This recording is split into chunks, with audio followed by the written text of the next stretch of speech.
할렐루야. 여러분 만나뵙게 돼서 반갑습니다. 특별히 오늘 찬양대 헌신 예배인데 오늘 찬양이 더 풍성하고 더 은혜가 있는 것 같습니다. 감사 말씀을 드립니다.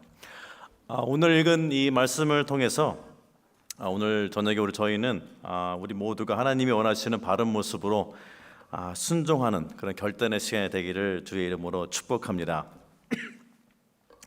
오늘 읽은 저희 본문은 내용이 이렇습니다. 15장에 보시게 되면은 사무엘이 사울에게 하나님의 말씀을 전합니다. 1절에 이렇게 말씀합니다. 이제 왕은 여호와의 말씀을 들으소서 하면서 2절과 3절에 사울이 해야 되는 일에 대해 잘 설명하고 있습니다. 하지만 사울은 9절에 보기 좋은 것을 남겼습니다. 그리고 11절에 하나님께서 이 모습을 보고 나를 따르지 아니하며 내 명령을 행하지 않았다고 말씀합니다. 이때 이 하나님의 말씀을 듣는 사무엘은 말씀해 보게 되면 근심하여 온 밤을 여호와께 부르짖습니다. 사울은 사실 이런 심각한 상황을 모른 채 12절에 자기를 위하여 기념비까지 세웠습니다. 그리고 사무엘은 곧이어 사울을 찾아가서 왜 하나님의 말씀을 따르지 않았냐고 묻습니다. 사울은 이때에 자신의 실수를 고백할 수 있는, 죄를 고백할 수 있는 기회였지만은 15절에 변명을 합니다. 백성이 당신의 하나님 여호와께 제사하려 하여 양들과 소들 중에서 가장 좋은 것을 남겼다고 변명하면서 책임을 피하고 있습니다. 그러자 사무엘은 16절에 다시 한번 하나님의 메시지를 전하면서 하나님이 사울을 왕으로 세우시고 모든 것을 이루게 했지만 19절에 사울 왕이 여호와의 목소리를 청종치 아니하였고 여호와께서 악하게 여기시는 일을 행했다고 정확하게 사무엘이 사울에 대해서 얘기하고 있습니다. 그럼에도 불구하고 사울은 21절에 다만 백성이 하면서 자신은 이 일에 대한 책임이 없다고 두 번째 변명을 합니다. 그러자 사무엘이 23절에서 유명한 한 말씀을 합니다. 순종이 제사보다 낫다고 말씀하고 있습니다. 그러면서 23절에 하나님께서 사울이 지은 죄가 어떤 것인지 이렇게 설명합니다. 거역하는 것은 점치는 죄와 같고 완고한 것은 사신 우상에게 절하는 죄와 같다고 하면서 지금 사울이 잘못한 것이 분명한 죄라고 지적하고 있습니다. 이 점치는 죄와 우상에게 절하는 죄는 하나님께서 가장 악하게 여기시는 죄였습니다. 결론으로 하나님께서 사울을 버렸다고 말씀합니다. 그러자 사울이 그때야 가서 사태의 심각성을 알기 시작합니다. 그래서 24절에 뭐라 합니까? 내가 여호와의 명령과 당신의 말씀을 어긴 것은 내가 백성을 두려워하여 그들의 말을 들었다면서 솔직한 고백을 내놓습니다. 이 말씀에 보시게 되면 23절에 순종이 제사보다 낫다는 표현이 나옵니다. 오늘 말씀도 하나님이 원하시는 순종입니다. 이 본문 말씀을 잘못 이해하게 되면 순종이 제사보다 낫다는 단순히 이해를 하면서 제사를 무시할 수가 있습니다.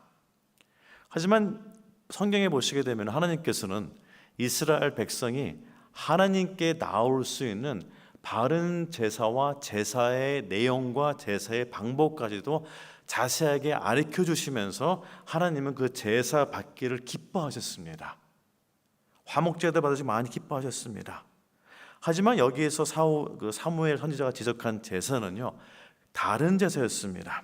이 제사는요, 처음부터 잘못 계획된 생각된 제사였습니다. 그 이유는요, 제사를 이유로 양들과 소들 중에 좋은 것을 택했기 때문입니다. 제사를 이유로 말씀을 거역했습니다. 이 제사에는 사울의 죄, 즉 거역하는 것과 완고한 교만의 죄가 가득 찼습니다. 그래서 사무엘 선지자가 사울에게 말씀했습니다. 순종이 제사보다 낫다고 했습니다. 그래서 사울이 주장하는 이 제사에는요, 제사가 오염되었습니다. 이 제사는 보기에는 좋으나 하나님의 영광이 나타나지 않는 그런 제사였습니다. 이 제사에는요, 마음이 완고하고 교만한 죄가 가득 찬 제사였고 이 제사에는 순종이 없었습니다. 그리고 이 제사는 하나님이 기뻐하지 않는 제사였습니다. 그래서 그가 싫어해서, 그가 역겨워서 그가 버리는 그런 제사였습니다. 하나님이 원하시는 모습이 이 제사에 하나도 남아있지 않았습니다. 그에게 제사의 모양은 있으나 하나님의 영광이 나타나지 않았습니다. 이 제사를 하나님이 역겨워하셨습니다. 싫어하셨습니다.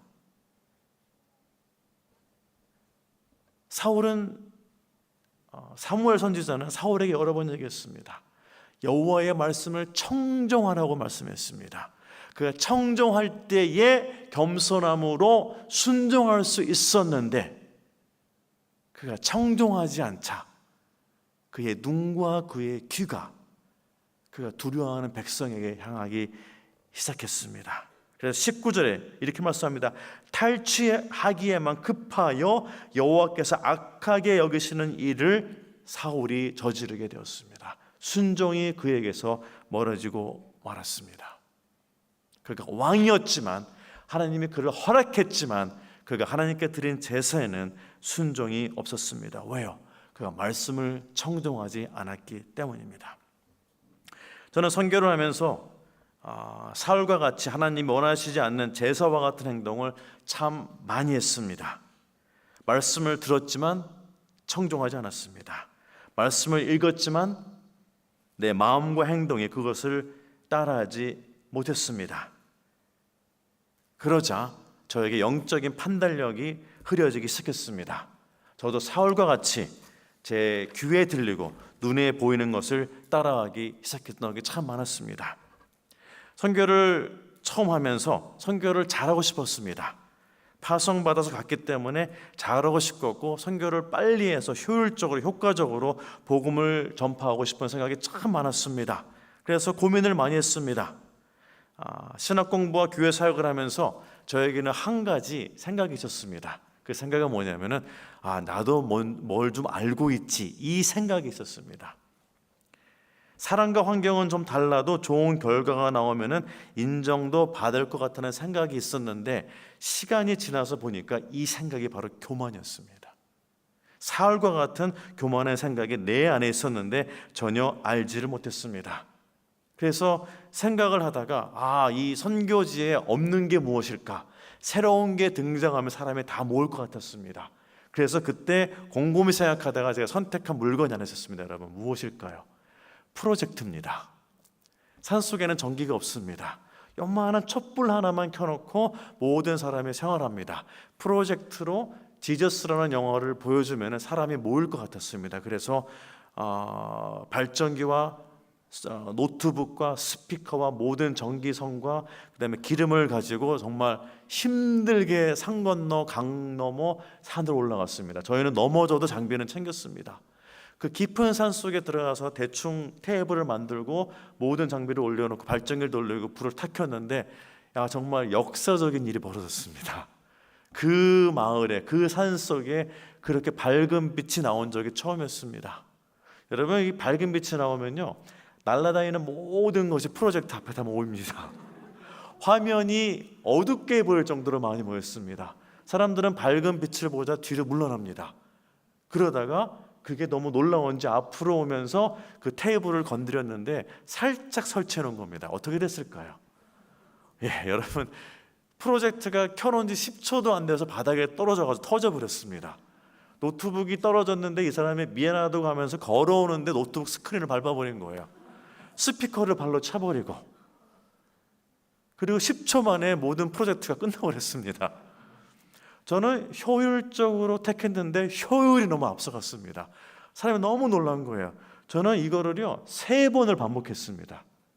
내려와서 또 가지고 또 올라갔습니다. 또 망가졌고 또 올라갔습니다. 왜 그랬냐면요, 그 당시에 사람들이 흥미로워하면 선교가 될 줄 알았어요. 그래서 선교를 효율과 효과로 생각을 했었는데 프로젝트가 깨져가면서 제 지식에 유효 기간이 다 된다는 느낌을 받기 시작했습니다. 그러자 제 마음속에 불안감이 달려오기 시작했습니다. 잘못된 선택이었습니다. 세상적인 선택이었습니다. 근데 분별이 되지를 않았습니다. 선교제 가서 다른 선교사들 하는 걸 보았습니다. 저보다 먼저 오신 분, 나이 있으신 분, 다른 나라에서 오신 분, 미국, 호주에서 오신 분 다 보았습니다. 대충 어떻게 하는지 보고 들었습니다. 따라갔습니다. 그렇게 하면 될 것처럼 보였습니다. 그래서 저는 그 당시 선교를 할 때요, 빨리 지식을 습득하고 그분들한테 경험을 배우고 나보다 잘하는 사람들을 만나고 능력 있고 기술 있는 동역자를 찾고 필요한 재정을 지원받고 단기 선교팀이 많이 선교지를 방문하면 선교가 된다는 전략을 짰습니다. 사실 이 전략은요, 많은 선교사들이 갖고 있는 것이었습니다. 저도 보고 배웠습니다.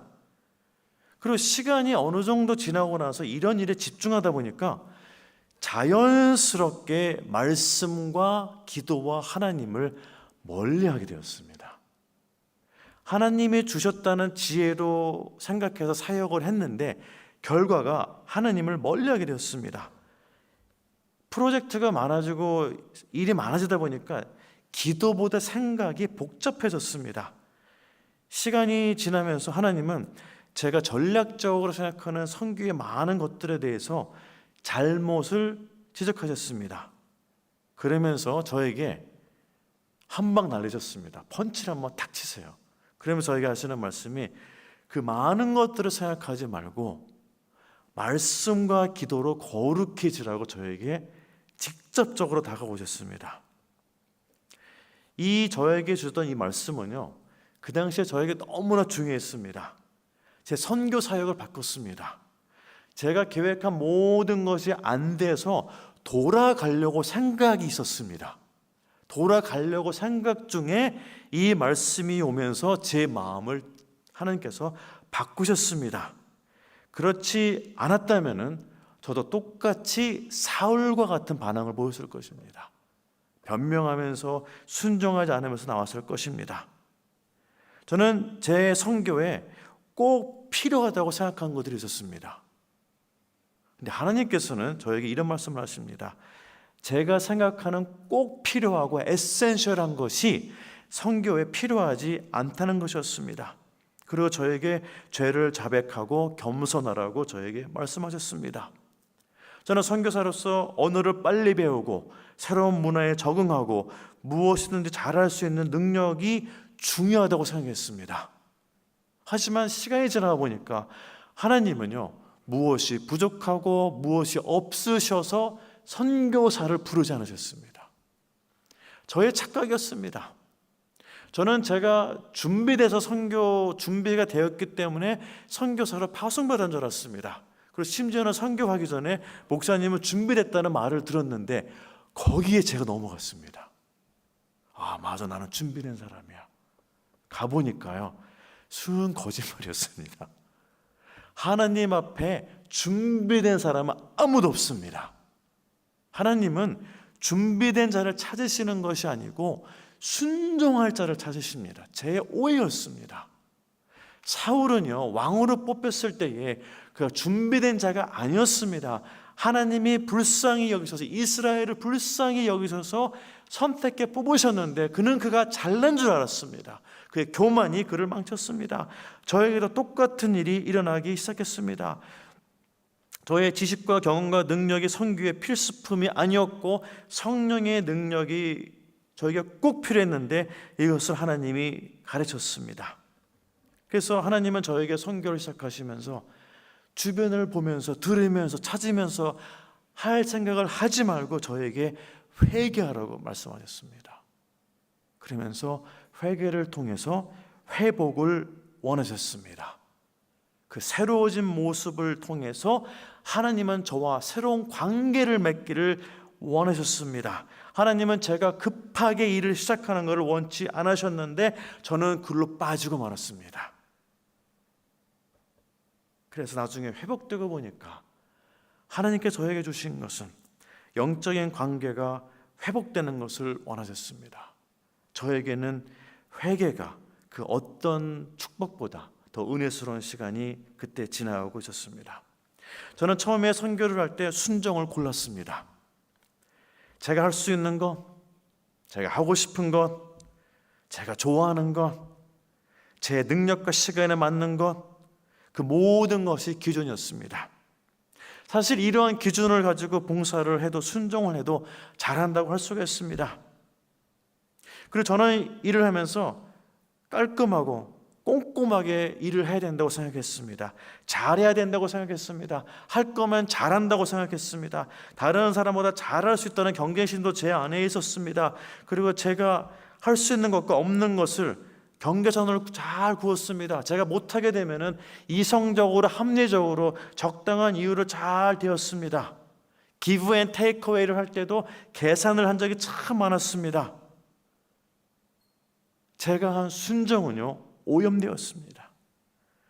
시간이 지나고 보니까 제 모습이 점점 더 까다로워지고 있었습니다. 점점 더 날카로워지고 있었습니다. 제 주변에 있는 사람들이 저를 부담스러워하기 시작했습니다. 저도 제 신앙에서 순종의 열매가 나타나지 않게 되었습니다. 모든 것을 이성적으로 합리적으로 생각하면서 계산하기 시작했습니다. 저는 선교지에 도착했을 때 안전지대를 떠나라는 말씀이 완성된 줄 알았습니다. 선교가 잘 될 줄 알았습니다. 저의 큰 오해였습니다. 그러던 중에 저에게 회개의 시간이 찾아왔습니다. 저에게 많은 죄가 있는 것이 보이고 들리기 시작했습니다. 저에게 있는 질투심도 드러났고 경쟁심, 자존심, 자만심, 자랑, 자기만족, 인정받고 싶어하는 가득 찬 마음들이 보이기 시작했습니다. 오늘 말씀과 같이 사울과 같이 사울의 거역하고 완고하고 교만한 모습이 제 안에서 드러나기 시작했습니다. 그것이 선교를 막았는데 저는 다른 것에서 이유를 찾았습니다. 잘못된 모습이었습니다. 그래서 이러한 죄들이 제 마음에 가득 찼을 때 저의 기도조차도 이기적이었습니다. 기도조차도 개인 중심적이었습니다. 기도의 모양은 있으나 능력이 없었습니다. 급해서 간절히 기도했지만 생각도 많아졌습니다. 하나님의 생각과 제 생각이 참 다른 것을 알게 되었습니다. 응답을 안 해주시고 늦게 해주시는 것 같았습니다. 생각이 기도를 앞서갔습니다. 생각이 기도를 방해합니다. 하나님의 뜻에 관계없이 생각에 밀려서 기도가 한쪽으로 치우치기 시작합니다. 기도를 했지만 생각과 걱정으로 마음이 답답합니다. 기도를 했는데도 답답합니다. 여러분 이런 경험 해보셨습니까? 저는 참 많이 했습니다.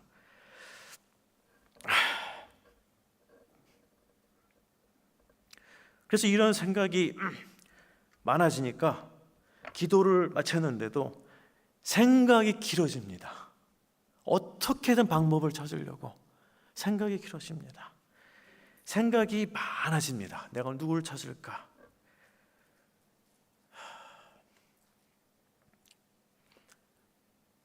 그리고 생각이 깊은 나머지 밤에 잠을 잘 때도 생각으로 꿈을 꿉니다. 생각이 믿음을 비판적이고 부정적으로 분석합니다. 믿음이 생각에 밀리고 죄가 믿음을 흔듭니다. 여러분, 믿음이 생각에 밀리고 죄가 믿음을 흔들고 있습니다. 이게 바로 사울의 모습이었습니다. 순종을 못한 이유였습니다. 저에게도 똑같은 일이 일어났습니다. 하나님의 선하신 뜻을 구별하지 못하게 합니다. 죄는 구별하지 못하게 합니다. 이런 경험을 하면서 방법은 하나밖에 없었습니다. 하나밖에 없었어요. 이걸 해결할 수 있는 방법은, 그것은 바로 죄를 자백하는 거였습니다.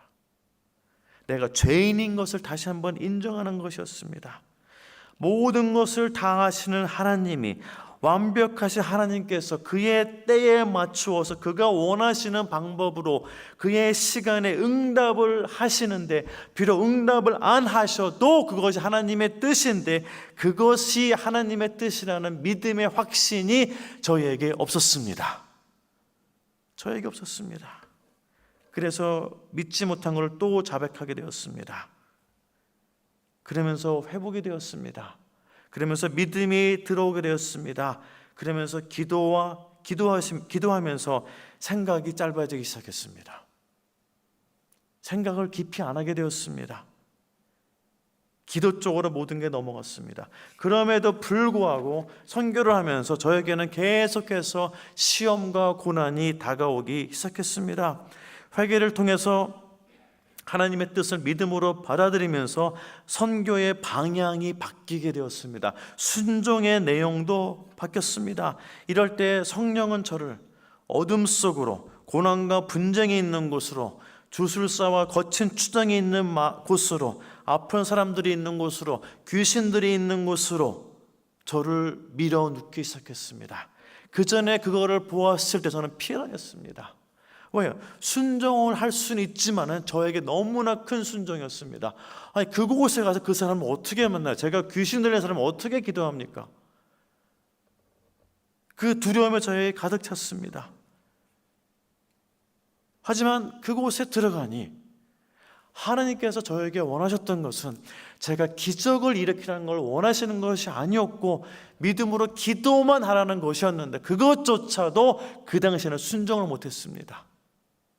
근데 그곳에 들어가서 믿음으로 기도하자 하나님이 기적을 일으켰습니다. 저에게는 부담이 없었습니다. 저는 믿음으로 기도만 하면 됐습니다.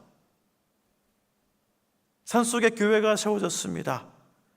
추장도 선교를 위해서 땅을 기부했습니다. 주술사도 치유받았습니다. 귀신이 나갔습니다. 세례를 주었습니다. 교회가 세워졌습니다. 저도 가고 싶은 곳이 있었고 만나고 싶은 사람들이 참 많았습니다. 하지만 순종을 하면서 하나님의 구원 계획에 따라서 사람들을 만났습니다. 저하고 맞지 않는 사람을 만났고 저를 싫어하는 사람도 만났고 저를 쫓아내고자 하는 사람들도 만나게 되었습니다. 제가 하고 싶은 일이 아닌 하나님의 계획에 따라서 손과 발이 움직이고 재정도 움직이게 되었습니다. 그러다 가끔 이러한 불평이 나옵니다. 하나님, 제가 이런 것까지 해야 되나요? 왜요? 제 자존심의 상처를 받았기 때문입니다. 이런 것까지 먹어야 되나요? 이런 말까지 들어야 되나요? 이런 행동까지 해야 되나요? 제 자존심은 허락하지 않았지만은 순종은 제 자존심을 뚫고 내려가기를 원했습니다. 제 자존심도 강했습니다. 저도 자존심이 있었습니다. 근데 이 자존심의 안전지대를 제가 유지하고자 하면은 선교가 브레이크스루가 되지가 않았습니다. 이것도 나야만 됐습니다. 왜요? 이거를 뚫어야만이 나를 부인하고 내 십자가를 지고 주를 따라갈 수 있는 순종이 나왔기 때문입니다. 제가 할 수 없어 못한 것이 아니고 싫어서 안 했습니다. 할 수 없어 못한 것이 아니고 싫어서 안 했습니다. 근데 이것을 기쁜 마음으로 하게 하는 것이 바로 순종이었습니다. 이런 가르침을 저에게 주었습니다. 그리고 회개가 일어난 뒤에 순종이 따라오기 시작했습니다. 여러분 마태복음 14장에 보시게 되면은 베드로와 제자들이 갈릴리 호수에서 배를 타고 건너고 있었습니다. 어두운 날씨였습니다. 폭풍이 불었고 비바람이 됐고 물이 배 위로 들어오기 시작했습니다. 배가 가라앉을 것 같았습니다. 이때 베드로는 어두운 폭풍 가운데 걸어오시는 예수님을 보았습니다. 이때 예수님은 베드로에게 오라 말씀하셨고 베드로는 그 예수님을 보자 배에서 나와서 걸었습니다. 이때 예수님은 폭풍과 바람과 비를 멈추지 않으셨습니다. 멈추지 않으셨습니다. 하지만 베드로는 오라 하신 말씀을 믿고 순종하는 마음으로 물 위를 땅처럼 걸었습니다. 하지만 말씀해 보시게 되면 순간 베드로가 그의 감각과 그의 눈에서 그의 믿음에서 예수님을 놓칩니다. 놓치자 그가 두려워합니다. 두려워하자 그가 빠집니다. 그래서 예수님께서 베드로를 보고 말씀하십니다. 믿음이 작은 자여, 이렇게 말씀합니다. 믿음이 작은 자여 말씀합니다. 예수님은요, 베드로의 어떠한 능력이나 지혜나 경험과 건강을 지적하지 않으셨습니다. 하나만 말씀하셨습니다. 믿음이 작은 자여, 이렇게 말씀했습니다. 두 번째는 중요한 것은요, 예수님이 베드로를 오라 하고 부르실 때입니다. 여러분, 배는 안전지대입니다.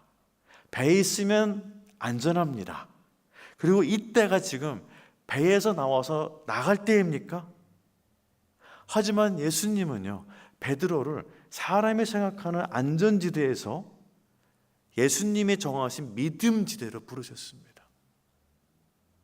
사람이 생각하는 안전지대, 사람이 만든 안전지대, 사람이 계획한 안전지대, 사람이 쌓은 안전지대, 사람이 가지고 있는 돈의 안전지대, 여기서 부르셔가지고 믿음의 안전지대로 부르셨습니다.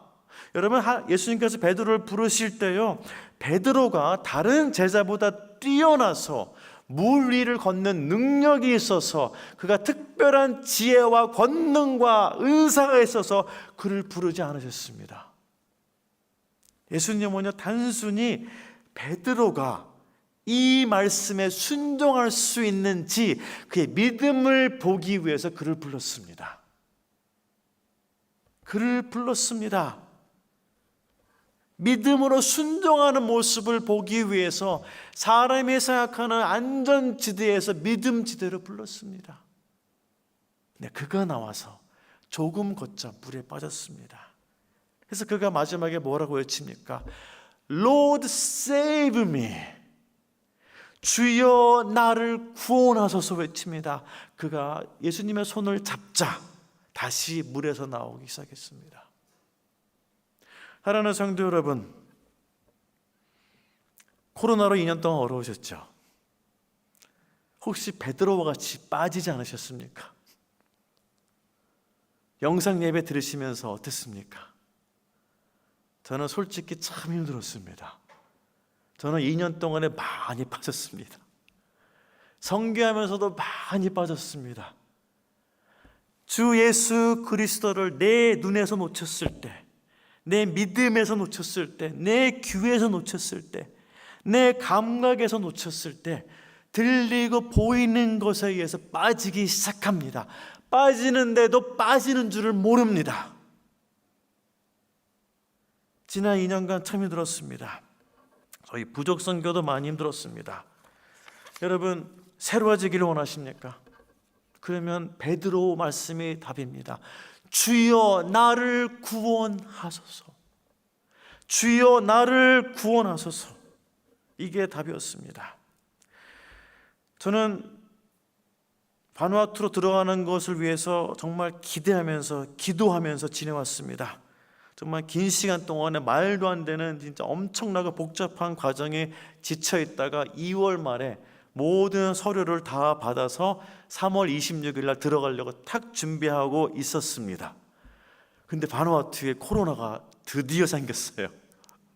그래서 370명까지 생기면서 2년 만에 받은 비행기 입국 날짜가 취소돼 버렸습니다. 3월달, 4월달 국경 봉쇄로 비행기가 없어졌습니다. 그러던 중에 발표를 해서 비행기 한 대를 놓치고 두 번째 가는 비행기 딱 2주 전에 연락이 왔습니다. 가겠다고. 그래서 지금 MRQ 확보됐고 여행 티켓 샀고 오늘 PCR 검사하고 하나씩 지금 준비되고 있습니다. 다시 집에 가는 느낌입니다, 여러분. 제가 여기 있는 동안에 저희 부족 선교도 사실 큰 변화가 있었습니다. 태풍과 코로나로 인해서 2년 동안 빠져 있으면서 지난 14년의 선교가 어떻게 생존할까 걱정과 의심 가운데 기도하며 지냈습니다. 특히 작년에요, 8명의 시니어급 선교사가 그만두었습니다. 저희로서는 큰 타격이었습니다. 8명의 시니어급 선교사가 나가면서요, 나머지 남은 20몇 명의 선교사가 어마어마한 일을 했습니다. 병원에 입원했습니다. 지쳐나갔습니다. 힘들었습니다. 물에 빠진 듯한 느낌을 받았습니다. 선교가 가라앉았습니다. 하지만 이런 중에서도 하나님은요, 선교를 멈추지 않으셨습니다. 아멘. 저희가 선교사들에게 주는 월급이나 대여를 보면요, 도저히 할 수 없는 사역의 일을 선교사들이 해내기 시작했습니다. 선교사들이 해내기 시작했습니다. 그들은 순종했습니다. 태풍으로 완전히 무너진 학교를 세웠습니다. 교회를 다시 건축했습니다. 가르치며 설교하기 시작했습니다. 3분의 2 정도가 이미 회복이 되었습니다. 여러분이 그동안 기도하시면서 또 보내주신 많은 헌금을 통해서 사역이 가능하게 되었습니다. 여러분이 기도할 때 남았던 23명의 선교사가 강한 용사가 되었습니다. 여러분, 그들의 선교지를 지켰습니다. 그들이 전화할 때마다 눈물로 저에게 연락이 왔습니다. 저보고 언제 오냐고. 하지만 기도가 그들을 세웠습니다. 세워진 그들이 강하고 담대하게 칼렙처럼 건축을 해나갔습니다. 여러분, 이 시간 특별히 우리 모든 부족 선교사를 대신해서 우리 또 목사님과 또 하늘에게 모든 성도분들에게 깊은 감사를 드립니다. 선교사들의 리더십이 지난 2년 동안에 정말 새로워졌습니다. 저는 이 바누아투 선교사의 리더십을 바로 세우기 위해서 4, 5년 정도의 계획을 가지고 있었고, 과연 내가 선교를 끝나기 전에 바누아투 선교사들로 인해서 선교가 이루어질 수 있을까라는 고민을 가장 많이 했었는데, 제가 여기에 2년 있는 동안에 이게 이루어졌습니다. 아멘. 이루어졌습니다.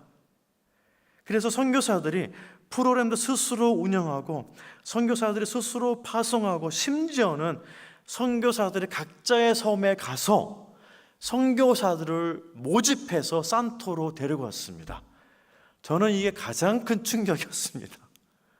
지금 말씀드린 이 사역은요, 제가 저만 할 수 있다고 생각했던 사역이었습니다. 제 사진 하나 보여드리겠습니다.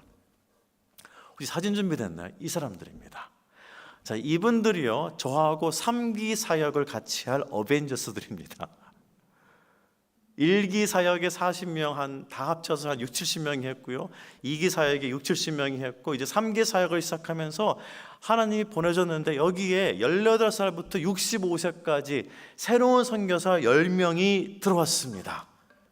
그래서 지난주에 첫 번째 컨퍼런스를 완성했습니다. 제가 들어가게 되면 이분들이 저의 동역자입니다. 이분들 같이 사역하게 됩니다. 여러분, 이분들을 위해서 계속 기도해 주시기 바랍니다. 많은 분들이 이미 이분들을 위해서 한 달 70불 되는 생활비를 지원하고 계십니다. 혹시 여러분 마음이 있으시면 기도도 하시면서 또 같이 헌금해 주시면 감사드리겠습니다. 여러분, 이 10명의 선교사가 왔습니다. 또 하나 제가 가장 어렵게 생각한 것이 있었습니다. 재정이었습니다. 과연 바누아투 선교사들 재정을 돌볼 수 있을까? 근데 재정을 보내지 않고는 선교가 될 수가 없었습니다. 건축을 안 할 수가 없어서 몇만 불의 돈을 보냈습니다. 작년과 어려우면서 그 10만 불 가까이 되는 돈을 보냈습니다. 보내면서도 걱정이 많았습니다. 이 돈을 잘못 쓰면 어떡할까? 어떻게 할까? 어떻게 많은 생각을 했는데 걱정이 걱정으로 끝났습니다. 선교사들이 기도하면서 저보다 더 정성스럽게 청지기의 마음으로 재정을 돌봤습니다.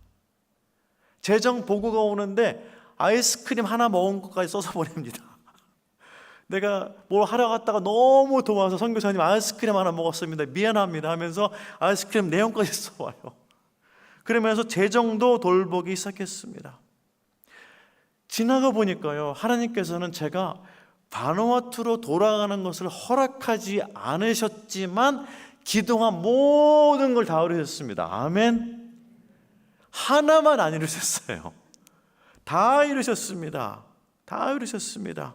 코로나 태풍으로 흔들리는 선교를 일으켰습니다. 그러면서 하나님께서 저에게 한 방 더 원펀치를 날리시면서 네가 가야만 된다는, 그러니까 네가 가야만 선교가 된다는 교만한 생각을 깨셨습니다. 이 생각이 끝까지 남아 있었습니다. 내가 가야 돼. 이건 내가 해야 돼. 이건 내가 가야만 돼야 돼. 하나님 그랬습니다. 너 없어도 돼. 선교는 선교사가 주체가 아니고 선교는 하나님이 하시는 거야. 내가 하는 일을 보라 그랬습니다.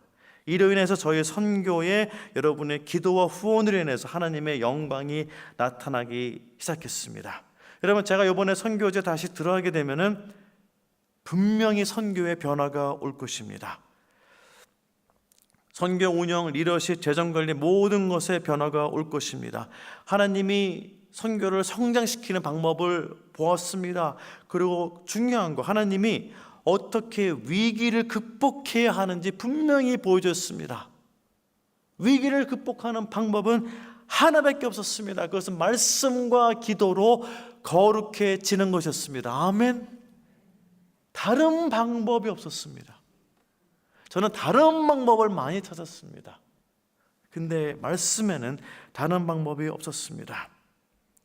사랑하는 성도 여러분, 우리 찬양대 우리 여러분, 여러분은 하나님이 원하시는 순종을 하기 위해서 우리 모두의 삶에서 멈추거나 없어져야 하거나 혹은 변화가 일어나야만 되는 것들이 혹시 없으십니까?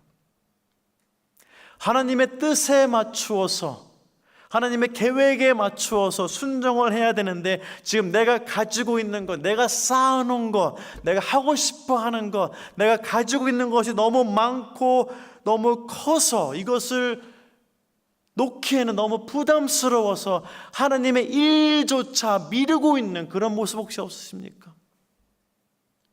가지고 있는 것이 너무 귀한 나머지 순종을 계산하진 않으십니까? 저는 이러한 모습이 없다고 생각했는데 선교를 하면서 딱 이 모습이 드러나기 시작했습니다. 그래서 제 신앙에서도 없어져야 되고 멈춰야 되고 그 다음에 변화가 일어나야 되는 것들이 아직까지 눈에 보이고 있습니다. 저는 선교가 어려울 때에 14년의 노하우를 사용했습니다. 배운 거 경험한 걸 다 동원해서 선교의 문제를 해결해 보려고 했습니다. 답은 하나님이 이렇게 말씀하십니다. 14년의 노하우 다 잊어. 안 중요해. 하나님께서 새로운 일을 시작하고자 하시는데 저의 노하우가 방해가 됩니다. 오히려 기도하면서 말씀과 기도를 거룩해지면서 거룩하신 하나님이 하시는 일을 받아들여야 되는데 경험이 하나님의 계획을 판단합니다.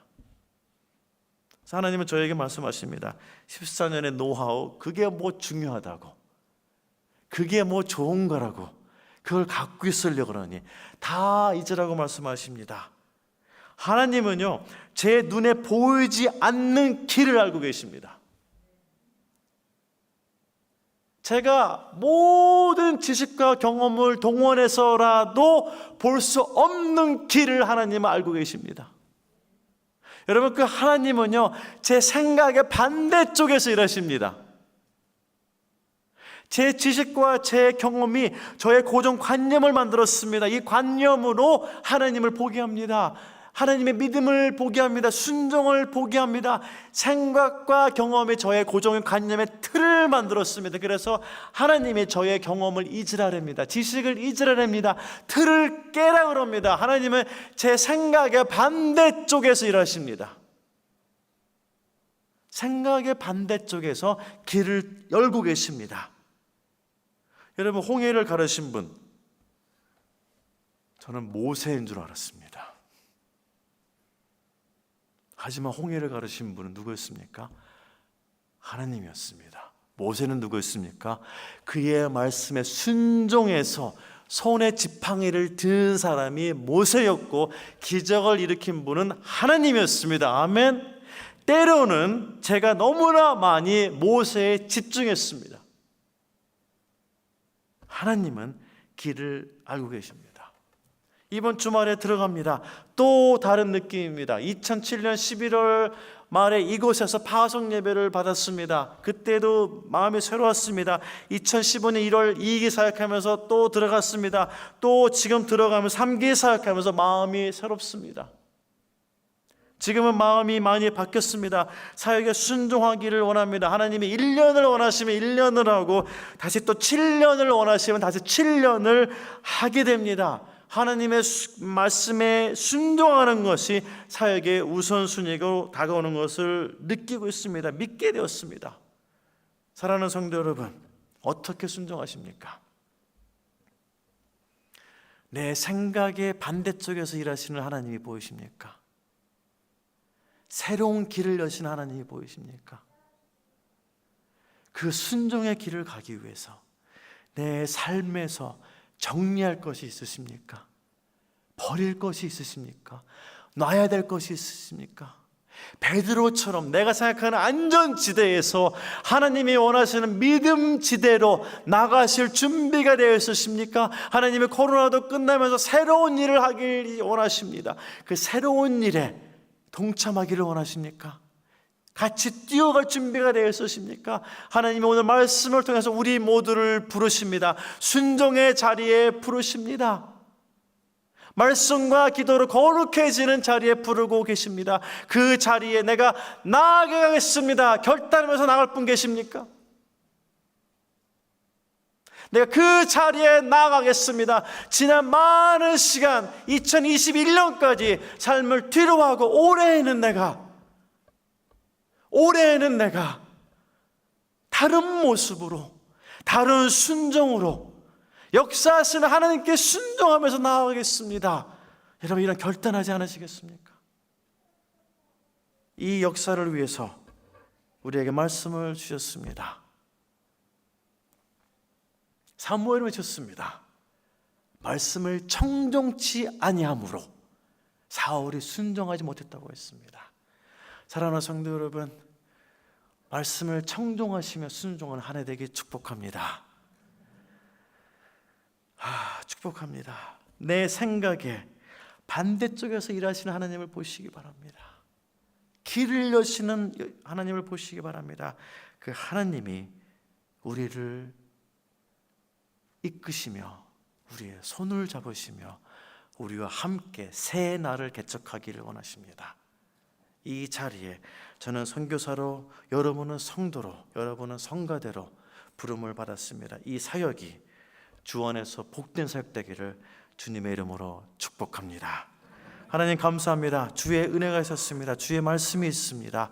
우리 모두가 같이 말씀에 청종하여 순종하며 하나님께 나아가기를 원하오니 우리를 이끄시고 우리를 버리지 마시며 우리를 순종의 자리에 불러 주시옵소서.